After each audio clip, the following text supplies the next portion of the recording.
Illinois State Representative from the 71st District, Mr. Dan Swanson. Good morning. Good morning, Vanessa. How are you? Great. I like that forecast. I bet you do as a farmer. Yeah. Exactly. It's very nice. We'll talk ag here in just a second. Amber Ruggles with us. She's from Farmers State Bank. Hi. Good morning. Thank you for having me. Yeah, good to see you. How are you? I'm good, thank you. Good. Yeah, we'll talk some agriculture here in a couple minutes, Dan. Let's remind people about a very important day coming up.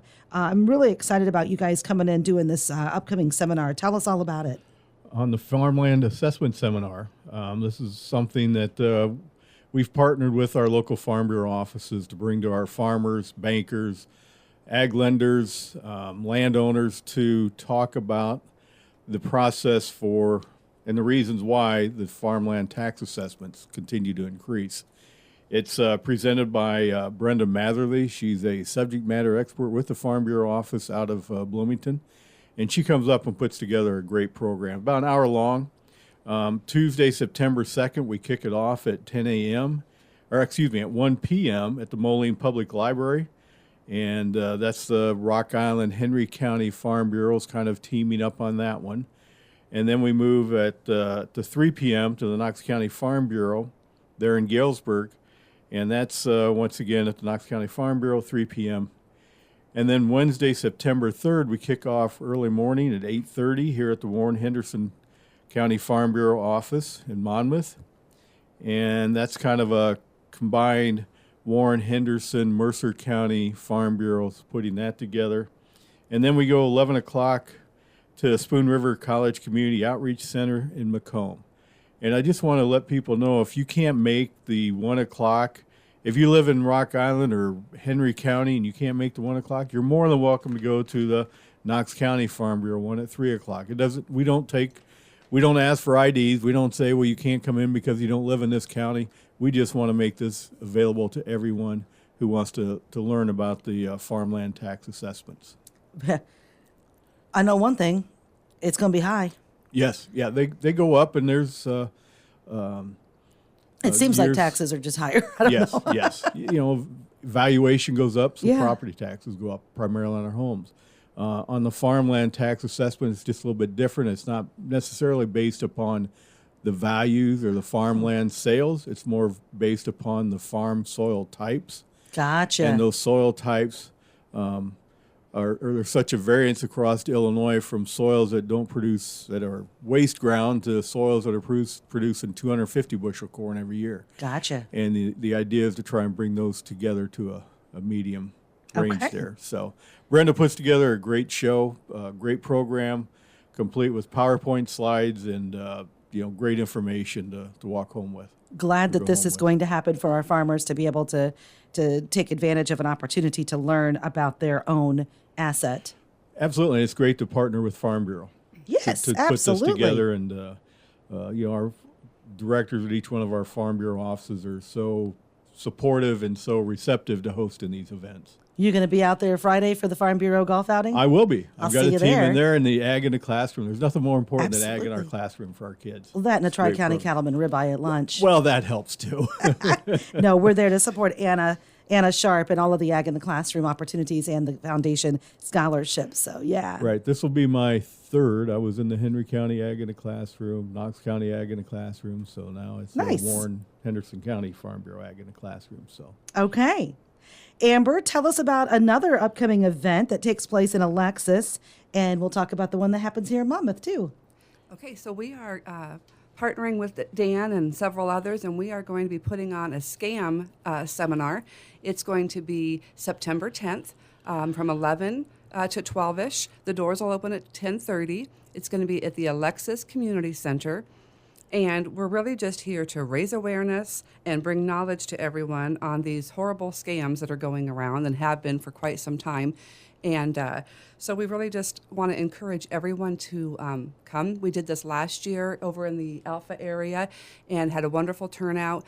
And I really think that people would benefit from, like I said, I really encourage you to come and benefit from the knowledge that you're going to receive that day as far as how to prevent these scams and what to do if you are scammed. And there's a lot of information out there for you to gather that day. Amber, you are so right. I talk to a lot of folks that I can about these scams. I just talked to a friend of mine who was a colleague for over 10 years up in DeKalb, and her mom, another one that got scammed. All of her money is gone. Oh, wow. She opened 5 credit cards in the name of romance with some bot or someone in another country, but doesn't realize that. And that person had her open a Cash App on her phone. You know, everything can be done from your phone now. And she was hiding it from her family because that person was telling her to. So, And that's what they do. that's what they do. Yeah. And I told her Don't about tell. another friend of mine, and she was out $12,000 and had opened 12 credit cards and lost her home in the same area, in the Rockford area. These things are real. It's Yes. so heartbreaking. It's heartbreaking. You're absolutely right. And, you know, the money's going to terrorist organizations. That's They're so hard not- to think of, taking yeah. our own money, scamming our own wonderfully trustworthy. Right. You know, our older folks, our elderly, they are so sweet and so trustworthy. And when they're alone and these folks are targeting them because the obituary was online of their spouse, it's really scary. It is. And you know, our elderly folks, they were taught to be respectful. They were taught to answer the door. They were taught to read their mail. They were taught to answer the phone. And that's what they continue to do. And that's what we talk about the scam events. If you are scammed, these are the processes you can take to help block any other financial resources being taken out of your bank accounts or credit cards and freeze your account so that you're better protected. And as family members, what we can do to help be on the lookout, on alert, there are ways to help monitor what's happening to your loved one. Absolutely, and remember, they are of age. Your parents and grandparents are of the age where you can't take over their financial accounts. You know, they still have the right to do what they want to do, and that's the hard part. That, gosh, Mom, Dad, I wish you wouldn't have done that, or grandparents. But you know, we need to put a stop to this. Can you stop doing this? Alexis Community Center on September 10th, 11 to 12. Doors open at 10:30. And we also will be having one here in partnership with you, Dan, here in Monmouth. Right, we're going to be at 9 o'clock in the morning on 10 September at the Warren County History Museum. You know, the beautiful site there at the museum, and we're teaming up with Midwest Bank and WRAM Radio, which we're proud to be able to call our partners on this. Okay, and we are going to do our best to bring that to you live from the event itself, that scam seminar, if we can. We'll try to bring some of that to people here live that can't be there. Perfect. All right, and that's on September 10th, 9 a.m. And if you can't make that one, you can go to the Alexis Community Center from 11 to 12 as well. Right, or if you can't make Alexis, you can come over here at 9 o'clock. Yeah. You know, like I said, residency doesn't matter. Heather Calcara, coming from the Illinois State Attorney General's office, is the primary speaker. Also, I talked with Sheriff Schweitzer. He plans on either being there or have one of his people there to talk local issues, and also Sheriff Martin is going to be there Sheriff too. Edwards and Marty Chief Edwards, Schweitzer, yes. Right. So Great. they're going to be bringing that local flavor to what we see here in our community of the scams going on locally that they're hearing on. We see them. We see them every day. Okay, good job to both of you for bringing this to our community. Dan, real quick, with this weather shift into this cooler weather at night and during the day, what's that do for our crops? I think we're going to be okay. You know, we've got the moisture right now, so the crops have plenty of moisture. So I think we'll be okay. The sunshine is certainly helping. We're seeing the corn progress. We're seeing some tip back ears a little bit where we're not putting kernels on the complete end of that ear. Don't know what that's why that is, because it's had the rains, it's had the nutrients and stuff. But it's going to be interesting once we get in the field. Our couple weeks ago we walked our beans and we were concerned we weren't seeing many pods, but since then, in the last couple weeks, they've really been putting some pods on. Still some 2-pod beans, but as long as there's more 2 pods to make up that difference, we're okay with that. But we're going to need a good yield. With the prices, we need a good yield. And we're going to need the corn to dry down because the price of the input to dry the corn with LP and other sources, you know, it's just not much to play with right now. Okay. Well, we have a chance of rain tonight. Otherwise, no chances at the moment. maybe we'll get some drying out for that week and a half, especially with that cooler weather. I don't think that cool weather plus rain equals a very good mix sometimes. No, that doesn't go well. But we've got the moisture now. If we just keep the sun shining, and we'll do well. Good. We're keeping our fingers crossed. We're going to talk more about it at the upcoming Ag Breakfast and the Ag Roundtables, too. Absolutely. Looking forward to those. Real quick, I know we've got a big announcement coming here in just a couple of minutes with the gentleman waiting outside, but I want to real quick touch on some bills of yours that got signed on Friday. Absolutely. Quite proud of those bills. Yeah, go I've ahead had real quick and 6 run through signed. those for us. Sure. And what list are you working from? Your press Yes. release that you sent out, one of them is the rare but deadly condition was one of the 3 to help educate healthcare professionals. That's on the amniotic fluid. You and Senator Anderson. Right. Yeah. We teamed up on that because Senator Anderson's legislative aide had actually experienced that. So it was quite quite emotional for both of us who know Annie so well and have witnessed just 18 months ago, whatever it was, her and her baby about died. And she was airlifted out to Iowa City Hospital, and that's where they saved her life. Wow. I think she said she actually died a couple times just because she lost blood. And this is getting more and more common. Recently, or within the last year, a resident from Galesburg reached out to me, and she'd gone through the same thing. So it's a serious business. So the idea is we need to educate and educate doctors what to look for, educate mothers or expectant mothers what to look for. So that's what that legislation's about, advocating and educating. Okay. And also advocating and educating if we have a case of Rocky Mountain spotted fever. Right. Rocky Mountain spotted fever is a very deadly tick disease. A father who had a young child die from it was so misdiagnosed, doctor to doctor to doctor, and when they finally identified what they believed this little child had, it was too late. Within 2 weeks, the little 9-10-year-old passed. I'm so sorry to hear that. You also had a fire department vehicle bill. Yeah, so that many of our departments anymore have side-by-sides, and they use them on the roads to go from scene to scene, Yeah. especially out in the country, to go from a field to a farm to back to the station, whatever the case may be, and they're not licensed.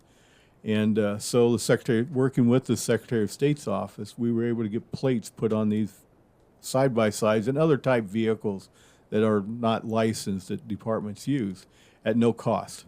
And so the Secretary of State worked with us on that. So now departments can just request a plate. And it's more about identification, too. If it's stolen, it's easier to pick out something that has a plate on it. Okay. And it's registered then with the Secretary of State's office. All right. And a small change in statutes for referencing the Department of Veterans Affairs. Right. And this is one that was a little comical, if you will. The apostrophe S was in the wrong place on veterans. Oh, gosh.